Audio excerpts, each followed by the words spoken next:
Qala Muhammadun huwa ibnu Maliki Ahmadu Rabbillah.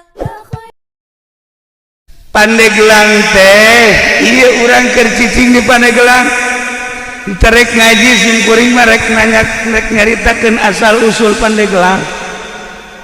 Di Pandeglang teh aya hiji jelema sakti mantraguna. Weh, moal aya tanding ngaranna Ki Buyut Papak. Ki Buyut Papak teh moal aya tanding lamun gelut, moal aya tanding lamun ngamasalahkeun masalah kiai. Kakiaian aya di manehanana, kajawaraan aya di manehanana. Ki Buyut Papak teh boga kaistimewaanana mun dibeulem teu teurat. Heh, urang Pandeglang mana mantap Ki Jamal ulah sambarangan eta. Oke, beres acara urang beulem coba. Moal teurat lah. Moal pati-pati atunya nanti. Ya Allah, nah Ki Buyut Papak teh seorang manusia, orang Pandeglang saktina luar biasa.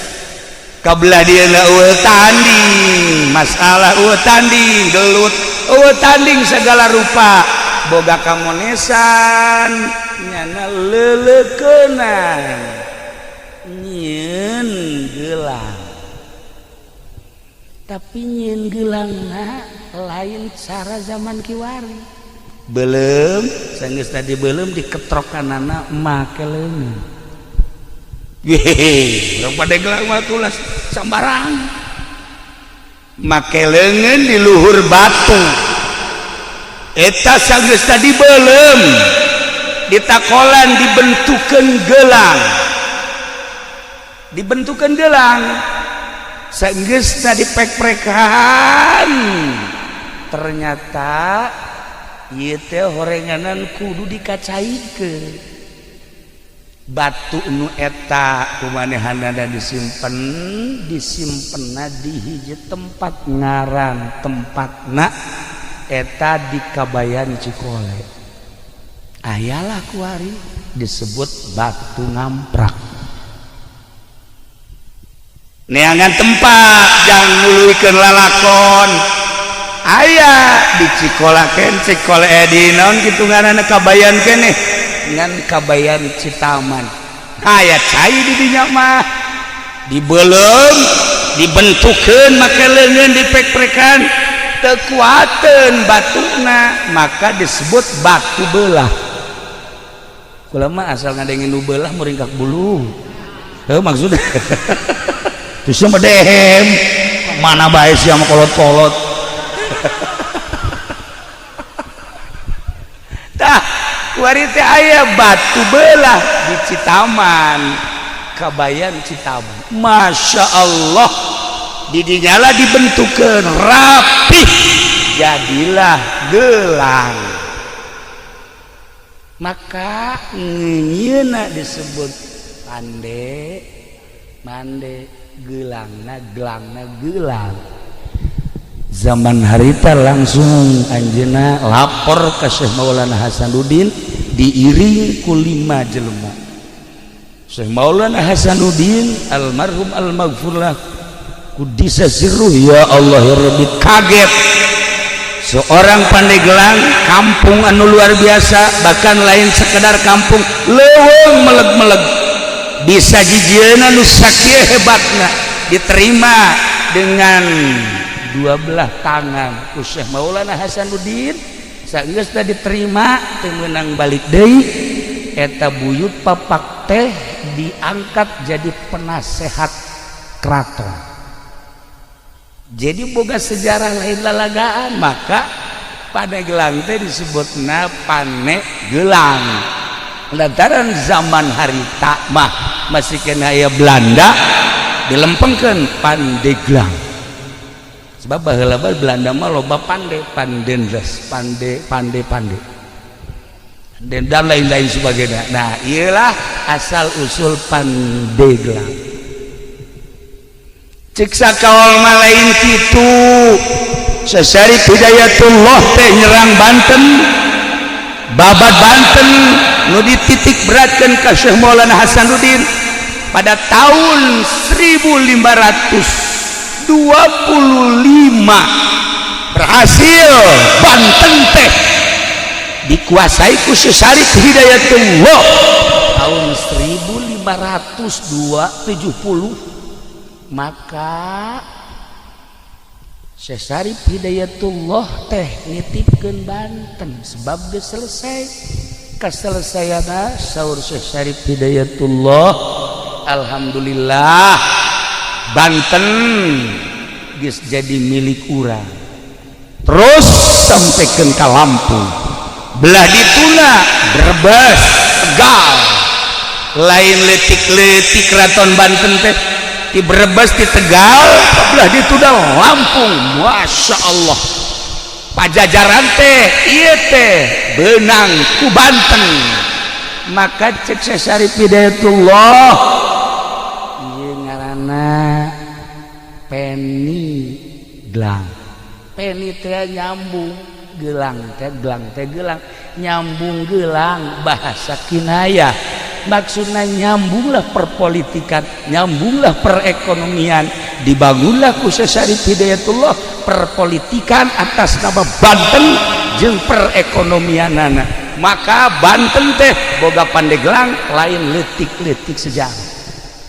Hebat Pandeglang teh, nubantak bangga orang jadi orang Pandeglang. Boga sejarah dibaca lain sekedar ku orang Serang, lain sekedar ku orang Banten, dibaca di Belanda, dibaca di Jerman, dibaca di Perancis, dibaca di Inggris. Pandeglang teh sejarah internasional dengan nama Pandeglang seperti itu. Wah, Pandeglang. Tapi cekaruhuna lain kitu Pandeglang teh. Pandeglang teh sawarehna nyebutkeun ieu teh maksudna dedeleuan anu jelas. Bahasa dedeleuan anu jelas teh negla. Di Pandeglang teh aya hiji lembur ngaranna eta Sang Hyang Herang. Sang Hyang Herang kudu ka amat menyebutkeun nanya bangsa ke modal kos kitu momal nyaho sama tuh. Di mana lembur Sang Hyang Herang teh? Di dinya teh aya batu, daerahna rada pasir. Di mana? Herang. Sang Hyang Herang. Itu nyaho jepres ya. Itu sejarah sih bakal ditembak ke orang Prancis ya. Di mana? Ya, Sang Hyang Herang. Di dinya teh rada pasir. Didinya aya batu gede, batu teh diesian ku 4 jelema, juruna teh lamun urang kadinya negla katempo ke arah utara, ke arah barat, ke arah selatan, timur, maka disebutna negla. Siapa lamun hayang negla dedeleuan tah ka Sang Hyang Herang. Luar biasa. Maka kolot nyebutna tuh di Paneglaan. Mun hayang ngeuleuh ka mana-mana tuh Paneglaan. Nah eta teh bahasa karuhun. Sang Hyang Herangna bahasa karuhun, peninggalan karuhun. Haju bahasana ge tuh Paneglaan cek karuhun. Geus Paneglaan teh dilempengkeun jadi Pandeglang. Tilu sia mangajina. Masyaallah nyoret anu bener atuh. Tuh kan, iyalah Pandeglang, masya Allah. Iya sejarah lain sekadar dibaca di Indonesia, tapi dunia, masya Allah, masih kena ya riwayat-riwayat tentang wajah tasmiyah Pandeglang. Cuman nu dua deui dianggap dhaif, nu tilu eta mah mu'tamad. Ente coba ke perpustakaan Belanda bakal aya. Mun kukura dibacakeun bahasa Belandana ente kaget. Aya bahasa Inggrisnya pasti kaget. Moal aja aing bahasa Inggris teh nu nyaho mah ngan I love you doang. Iyalah Pandeglang. Eta sakadar wajah tasmiyah istimewa. Eta buyut papak teh hirup di keraton jadi penasehat Syekh Maulana Hasanuddin saat itu. nu leuwih hebat deui di Pandeglang teh aya hiji kiai ngaranna Dasim. Lamun di Anyar eta teh ngaranna Jasim. Baheula teh Anyar teh lain Anyar, eta teh Sudi Mampir. Baheula teh disebutna Anyar teh Sudi Mampir. Ketika Herman Danles ngebangun jalan disebut Anyar Panarukan, setelah selesai jalan urang dinya teh nyebutna Anyar jalan Anyar buatan Danles. Nah ieu teh katelah bae korenganan eta teh bahasa Anyar teh di zaman Danles. Jadi kuari kasebut teh Anyar. Cek sakaoma lain kitu, aya hiji jelema ngaranna Kiai Jasim. Kiai Jasim teh menguasai ilmu zahir batin. Gawena ngan sakadar ngalalauk ka laut. Boga guru mursyid. Sageusna meniti dengan sulukna, jadilah manehana seorang manusia nu berderajat. Hiji titip guru mursyidna ngan sakieu hiji doang cek guru mursyidna, jelema nu mere moal kudu susah sakitu. Jelema nu mere moal kudu susah tancepkeun ka jero hate, tanamkan di jero hate, lakeun di jero hate, jeung kudu daek bura beres salila hirup sebab ieu dunia teh bakal ditinggalkeun. Geus lamun ku urang dibikeunan engke bakal kapagih jaga di akhirat.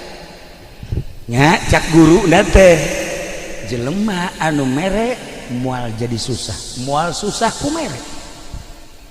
Akhirna manehanana ibadah di Anyar, keur carita Anyar heula. Ibadahna nya nama lain sekedar di darat. Di mana-mana beres ngaji ka laut. Di laut jangkar dikahandapkeun, mancing ongkoh, ngajaring ongkoh, tapi sholat ge di luhur parahu terus bae. Jasim luar biasa. Lamun urang nyaritakeun sholat di parahu aya nu masantren mah cara urang kieu teu kaget. Aya modal ieu. Endek kumaha coba sholat di parahu ayo. Ya di darat ge carang. Ngomong di parahu. Nah iya di parahu ge sholat baik. Ya Allah ya Rabbi, mancing dengan sakadar zahirna we hungkul, mancing rek menang rek henteu ngan lamun bener-bener teu meunang di akhirnya ngadoa, ya Allah ya Rabbi ulah datang ka abdi poos ieu balik teh hiji dua mah bere ya abdi jasana jang abdi jang fakir miskin lauk nonjol sorangan.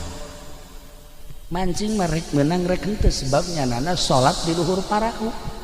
Tapi rek balik lauk nu mana bae hayang diala, hayang dibawa. Sebab lauk eta kan boga aambeula.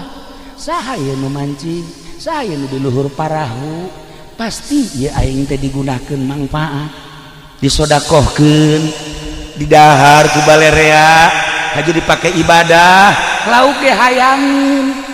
Kula kamari mancing jeung ieu ya beneran ieu alal hak mancing, masya Allah barang mancing mulung gede sageus meunang suraknya ragag deui lauk emas anu kira-kira 5 kilo teh ragag deui nya kieu bae nanya ka kaula kieu kok ragag deui atuh lauk teh boga aambean tolol atuh nyahoon nya nage. Aduh, kesambarangan lauk teh waliullah mah lamun mancing lauk rabang solihin lamun ka laut lauk teh hayang dibawa. Ai si ieu mah lauk nu geus aya ge gocok indih. Ya Allah ya Rabbi kunaas-naas teh ngirup ngaji. Sholawat atuh maca sholawat. Tak ilang karena Jasim. Satu ketika di Jasim asal maghrib memeh maghrib keluar dina laut maksudna geussan mancingna sebabnya jadi imam maghrib. Satu ketika ieu aya angin henteu bisa mendarat di laut bae. Masya Allah Gusti abdi teh imam di masjid teh di darat teh lamun eueuh abdi meureun jelema teh paburia ya Allah ya Rob sementara angin terus bae niup teu bisa mendarat. Terserah Gusti abdi mah sebab abdi mah ieu teh diparentah ku Gusti kamodelanana Ki Jasim di masjid ngimaman aya di laut aya. Deuh urang bisa kitu nyandung urang. Geus ya pokona mah moal kanyahoan ku nu kolot. Di nu kolot aya di nu gora terus. Beuh aja Gusti pakula menta jampena kae heula Gus. Tenang heula nu kos kitu mau malah diturunkeun. Tuh ya ieu Jasim. Luar biasa Jasim Masya Allah. Nah satu ketika anjeunna ngadenge di darat teh budak leutik ceurik aya tiluna nu ceurik teh ditanya emakna di ieu kunaon budak careurik hampura Pak Jasim kunaon ti kamari budak ieu lapar candahan. Masya Allah atuh lain bebeja cek manehanna lauk anu menang di laut langsung dibikeun kabeh kena di dahar bahkan manehanana manitip di besi aya jelema-jelema nu kalaparan anu hese dahar bebeja ka kaula insyaallah kukula dibantu percis ku siapa siapa mah kitu mun aya anu cerik bebeja ka kula asal nu cerikna umur 17 tahun cewek deui mah bengkol bae jelema heran aing mah sahilah Jasim. Akhirnya Ki Jasim teh terkenal di daerah anyar teh baheula mah sudi mampir keneh ditaluturkeun ku urang dinya boga elmuna naon sih Pak Jasim Kiai Jasim hiji beti guru nu mere moal miskin moal susah ku sebab mere eta beti guru kula dipraktekeun ku urang dinya boga saeutik bikeun boga saeutik bikeun Masya Allah muyah mayah berkah asal yakin modalnya yakin ikan nu hese ge yakin nu hese ge yakin oh lu udah menceritakeun keyakinan hesena lain lalaga datang ka segede kieu urang can boga keyakinan keneh bae sebab lamun hudang peuting culak cileuk bae beusi aya momonon si aya pocong eta karana teu boga keyakinan kos kitu tah ya kurang mah kana rezeki bae hampir teu yakin padahal Allah ngajelaskeun dina Al-Qur'an tapi teu daek yakin masih kene meronta-meronta kene tah ieu lah Jasim ditaluturkeun ku urang dinya berarti ngamuridkeun ilmu nu dipraktekeunana jelema mere moal miskin nu mere moal susah sakitu bae akhirna muridna loba geus loba muridna nyana ka Mekah berangkat balik ke Mekah Masya Allah ingin masjid di Anyar tah masjid nu pertama ngabangun di Anyar eta ngaranna Jasim mantap besi aya jalan Haji Jasim kuari geus apal dong besi ente ka Anyar ieu teh aya jalan Buyut Jasim eta manehanna nah eta Jasim teh ya lantaran ngabangun masjid urang dinya nyebutna Anyar masjid Anyar nu tadina ngaranna sudi mampir kuari ngaranna Anyar hiji sababna jalan menang denles nomor kedua sababna menang Abuya Jasim nu indah deui Dasim mah di Pandeglang kehebatan Dasim ibadahna nya nama di leuweung bae naik ke tangkal kayu sholat di luhur tangkal kayu wih hebat jasa ngadengena mah urang ngeunaheun si ieu ge sok naik ke tangkal buah batur deh beak kabeh naik tangkal kalapa beak buah beak entek si mah kos kitu beungeut kucem kadeulna ieu Dasim istimewa ibadahna zahiran wa batinan mantak di Pandeglang mah istimewa sebenarnya mah Kiai Zohir Ambalaya Kiai Batin Geloba Kiai Zohiron wa Batinan Ambalaya Pandeglang baheula mah urang Tangerang urang Bogor urang Sukabumi urang Cianjur masantren teh lamun encan ka Pandeglang can anggus sebab di Pandeglang mah loba ulama Zohir Batin pokoknya hebat baik Dasim mah sebab manehana mah nyandung opat lamun ka mamana ieu pamajikanana ngabring opat 3.000 jana mah bager lamun nu ieu ngalahirkeun ditungguan ku nu tiluan lamun anu kadua ngalahirkeun nu tiluan ieu nungguan ngaropeak masyaallah mang nyangukeun mang nyeseuhkeun dongeng nabe orang resep gitu tak bisa mantep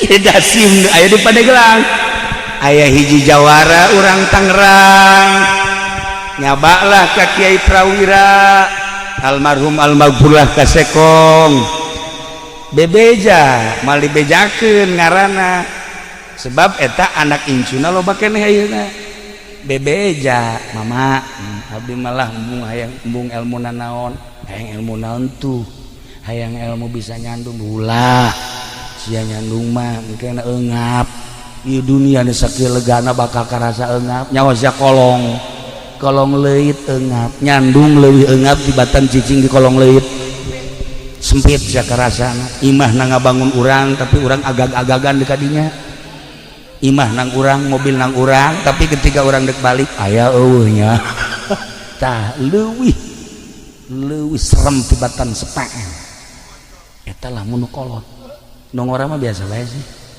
indah bae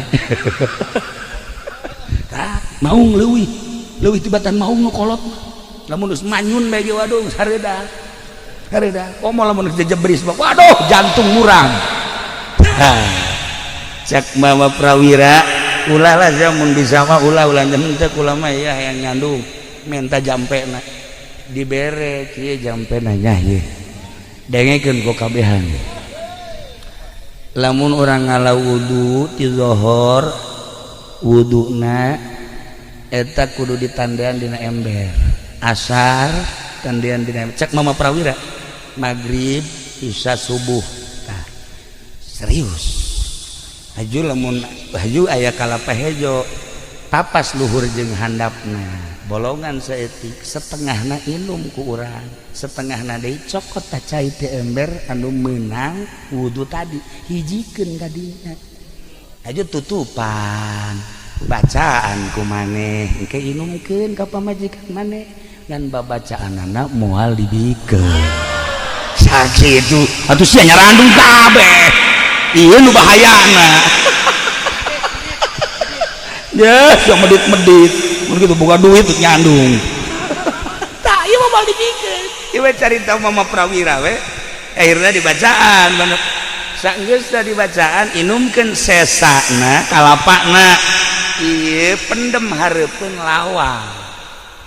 lawang saha lawang imah urang geus insyaallah dilaksanakeun jampena doang nu moal dibikin tah eta alhamdulillah nu kolot nu ngora kabeh opatana namun ka mamana ngabri akur istimewa we pokona masyaallah ka mamana ya Allah bajuna akur sagalan akur tilok marara sama sekali eta jampe ti Mama Prawira banjurna luar biasa nah eta ngara barang ditanyakeun mama eta Siti saha jampe ti Mama Dasim baheula di Pandeglang teh aya ngaran Ki Dasim Kiai zahiron wa batinan ibadahna lain dihandap di luhur tangkal kayu ge salat bae iyalah Dasim jadi boga sejarah lamun di Anyar ngaranna Jasim lamun di Pandeglang ngaranna Ki Dasim kiai kan badak lamun urang nyaritakeun seputar Banten kabeh ge boga sejarah Baros seorang nama manusia intelek ngaranna DJ Baros anu ngasahkeun keratonan Banten setelah babat Banten teh ngasahkeunana DJ Baros teh ngaran jelema ye aat badinya dagang can nyaona naon Baros tuh kan istimewa nah iyalah seputar ngaran-ngarana lamun ku urang ditataan kabeh ge aya wajah tasnya Labuan, Anyar, Caringin, terus Karangbolong eta teh aya titi mangsana nu mantak di ngaranan eta teh Pandeglang, Serang, termasuk Banten mah geus kacelun kaung-kaung kakoncara ka mana-mana ka beja kaunggal negara, harapal kabeh tentang Banten mah. Nah, ieu Pandeglang teh heula. Ieu teh julukanana nu asli nama Kota Wali. Baheula sempet di zaman Belanda teh disebutna Kota Wali teh. Kabelah dieuna diganti Kota Santri. Kabelah dieuna diganti Serambi Mekah zaman Pak Harto. Kabelah dieuna kuari, masya Allah, segala rupa aya di Pandeglang. Segala rupa aya di Pandeglang geus pokona mah hese nyaritakeunana. Begal urang Pandeglang. Pamalihan urang Pandeglang, tukang nyandung teu bener urang Pandeglang. Segala rupa orang Pandeglang bae geus anu katangkep di Mekah teh mukimin orang Pandeglang. Wahara. Tapi ulahna leuh kituna sejarah kiai-kiai jebolan Pandeglang, masya Allah. Mantak urang bangga di Pandeglang. Aya Ki Bustomi, aya Abuya Cidahu, kuari seungit. Kiai Mupasir, Mama Ujang di dieu. Deuk ka mana di neangan ilmu teu kudu jauh-jauh. Beakeun ta ilmu Mama Ujang. Ujianana moal beak datang ka irah gitu. Tuh Mama gitu kan Ki Mupasir ente mun hayang zuhud ka ditu. Kalau urang ka ditu belajar kayak itu ulah dahar, ulah nginumna saeutik bae. Si ieu sapoe kuat, 2 poe, 4, 3 poe geus kieu bae tah. Iya, mabok zuhud cenah. Ya Allah ya Rabbi. Udah gue tinggal bangga na bae ngadenge. Masya Allah kuat amat, itu hebat amat, kiai anu hebat amat. Dan mantap kula mah tanpa sepengetahuan kiai-kiai anu bersangkutan kula mah penting sok kadoakeun, kemudian dihadiahan nu nyaho kabeh ge nu mantap cara rintaeun sebab kulana sok kirim Fatihah. Ka ieu ge sok ila hadatir ruhi fendi al-Fatihah. Geus bae gitu, asa geus paeh tapi itulah para jamaah kaum muslimin wal muslimat rahimakumullah. Keistimewaan kidasim teh lain sakadar nyandung tetapi nyana horenganan seorang bengkong nu mantap di Pandeglang mah ilmu bengkong teh aya loba tuh pengkong lamun di Garut bengkong, lamun di urang pengkong, lamun ieu mah pengkor beda setik lah. Eta teh keistimewaan kidasim teh bisa nyepitan, bisa nyundatanana babacaanana tuh baheula kula boga babaturan diturus eta teh almarhum Kiai Haji Hasim kabelah diana bareng jeung kaula di Garut Kiai Haji Tatang eta ilmu pengkong nama aya tadi dia diturus tah bahkan loba nu ngaralep. Tapi kidasim mah nyana mah kidasim lamun nyaba aju aya budak hayang disudatan kadia dicekal doang gitu make ieu doang simpreng beres, make curug doang simpreng beres langsung. Ieu hebat tak kidasim. Dakwah teh lain sakadar ngaji, lain sakadar ilmu batin, kajandung nyandung punyana didakwahkeun encan sampurna lalaki lamun can nyandung sakitu kapan gitu kan asal bisa jampena. Lamun teu bisa jampena ya ulah daripada haji urang agag-agagan balik ke mana ya aing balik ke mana ya aing imah nangieun nyana isare disusamling tempat eta teu beres dah. Tah ieu kidasim teh pandai nyundatan haji nyundatanana mun keur teu mawa alat cukup make curug we. Ya Allah ya Rabb. Pernah sih ge nyundatan di talian gini. Manya nyundatan di talian. Beres nyundatan bentak teu bentak kieu salah nyundatan tah bawa ke Sunan Rohmat teh belajar nyundatan di Kiai Ali Murtado balik ka dieu langsung dipraktekkeun ku manehanana pohoan nya teu bebeja sakumaha simpreng mah beak kabeh atuh para raeh jelema berangkat deui nya ka Mekah ka ditu bebeja ka guruna mama kunaon dia kukula mah disudatan para raeh kabeh jelema. Emang sakumaha nyundatan atuh beak kabeh ya atuh manajang pamajikanana sesakeun saeutik atuh tah dipraktekeun tah ieu Sunan Rohmat Godog etalah anu pertama meraktekeun nyundatan ya bengkong hasil daripada belajar ti Kiai Ali Murtado Mekah. Nah dia dilanjutkan ku Kidasim. Jadi Kidasim teh boga sejarah hiji ibadahna lain bae di masjid lain di musola di luhur tangkal kayu ge terus bae ibadah. Nomor kedua pamajikanana opat tilok ribut.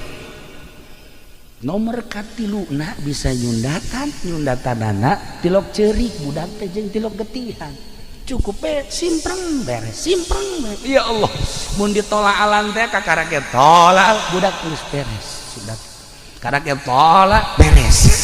Kehebatan Kidasim. Ya Allah ya Rabbi luar biasa. Pandeglang teh boga sejarah istimewa. Lamun urang nyaritakeun ahli batin di Pandeglang almarhum Abah kula sok dongeng ketika masantren di Prakiwai Kiprewira sok milu sekong sok milu jamiahan Kaki Abdul Halim sok tukang mawa kitabna kitab Mama Sekong eta teh nu diajina mah Jamul Jawame beja cak Abah teh kos kitu.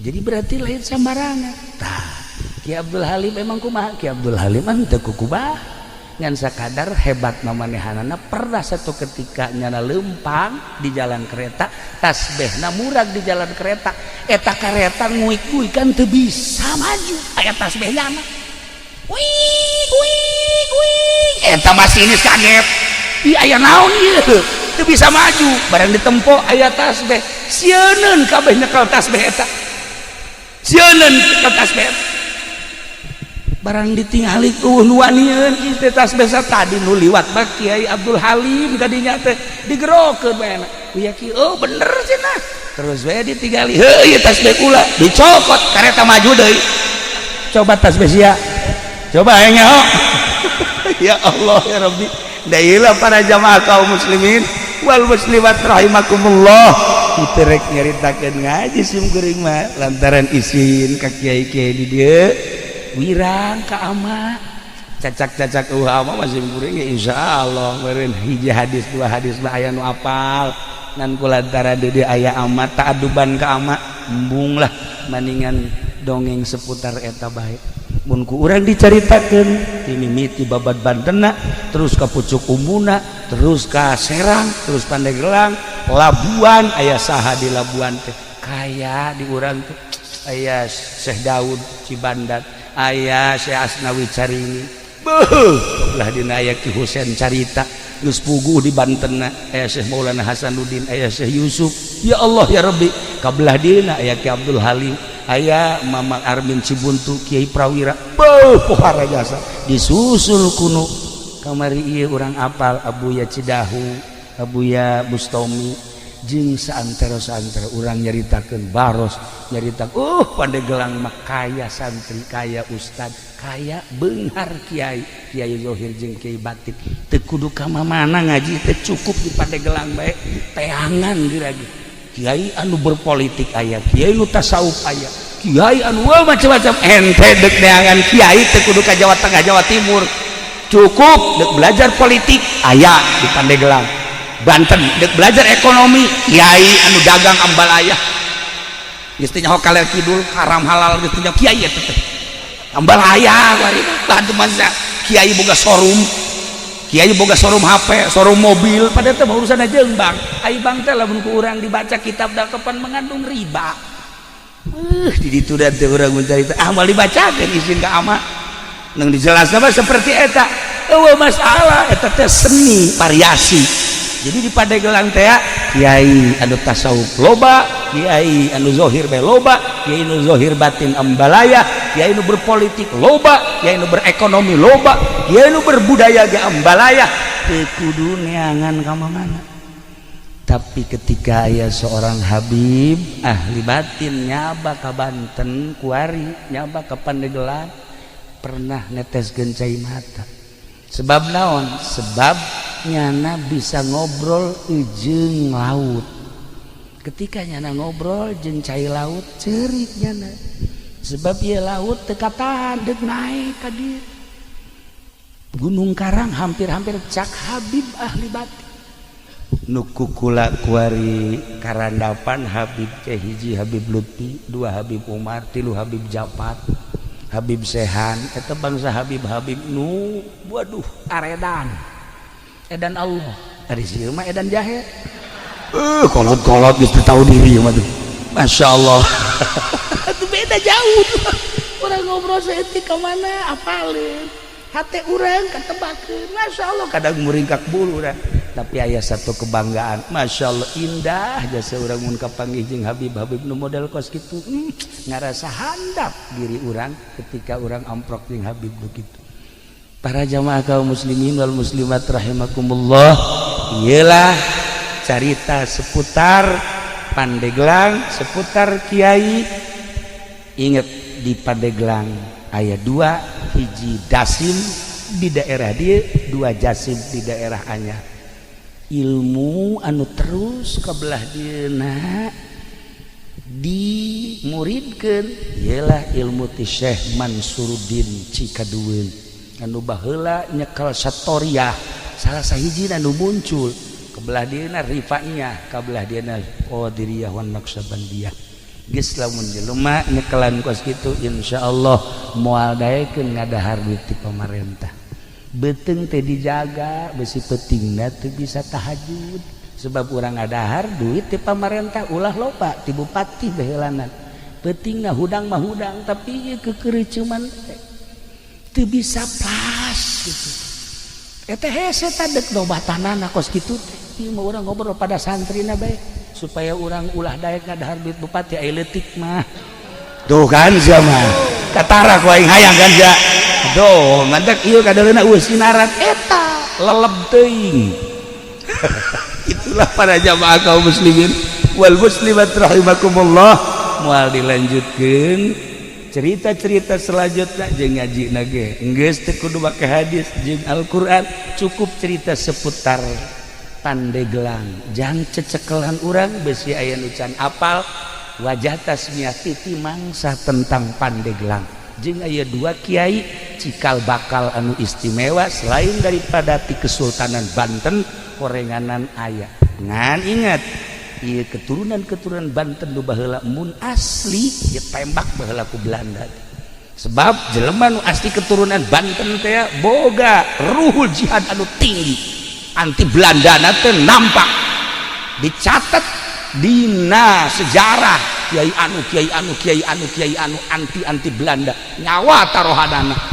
Nah dengan tak nu arasli teh ka kampung teu nyebutkeun keturunan Banten teu nyebutkeun keturunan Cirebon sebab lamun kanyahoan zaman Belanda tembak dibuing seret maka dilanjutlah ku anu bangsa rada semis masalah nu asli ge aya ngan nu bodoh maksudna zaman Belanda lamun nu pinter keturunan nu asli tembak tapi lamun keturunan asli bodoh masalah sebab naon moal aya jihadan sebab jihad ge moal didarajekeun nu hebat eta kan jelema na keturunanna istimewa kemudian ruhul jihadna pasti tinggi pinter ngomong sakecap dua kecap ditaluturkeun ku jelema perang teh ya ieu teh kumaha pemimpin urang lamun nyaritakeun baheula masyaallah kiamat khotib terus ka belah ditu da sejarah-sejarah Banten urang teh tergugah hati terus di Banten mah moal eureun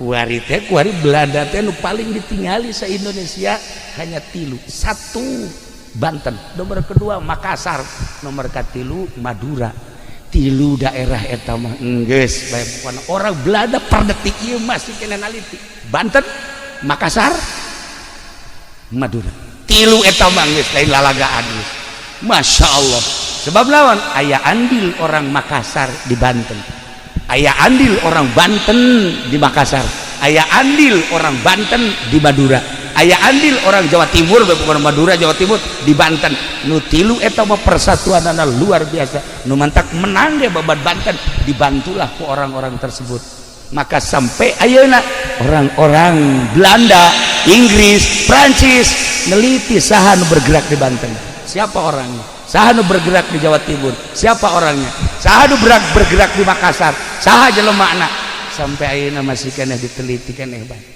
Itulah para jamaah kaum muslimin wal muslimat rahimakumullah, simkuring ngarasa bingah biasanya baka dieu ngarahara ieu kalau surur ka rencangan simkuring ieu teh ku sebab Kiai Haji Jamal sok datang dari itu malam Salasa ngobrol-obrol di ditu teh ai pas ka dieu kula mikiran eta si lamun balik sedeket eureun ngaji teh jam 12 atau jam 1 eta mun balik ka dieu jam sabaraha eta di Jamal eta moal bisa sosonoan meureun malam Salasa nya tah ieu lah para jamaah jadi artinya jadi akrab lah teu aya jarak antara simkuring jeung Ki Jamal Kiai Asep baheula rakana kan nya geus ngiring ka Baghdad ka mana alhamdulillah lumantak hubungan Cilongok jeung Solok Jengkol ieu ge Solok Jengkol ge aya catetanana nu mantak disebut Solok Jengkol teh aya wajah tasmiahan pohoan tadi teu kabahas tapi geus penting teu kudu aya kunaon nu mantak disebut ieu kampung Solok Jengkol aya lah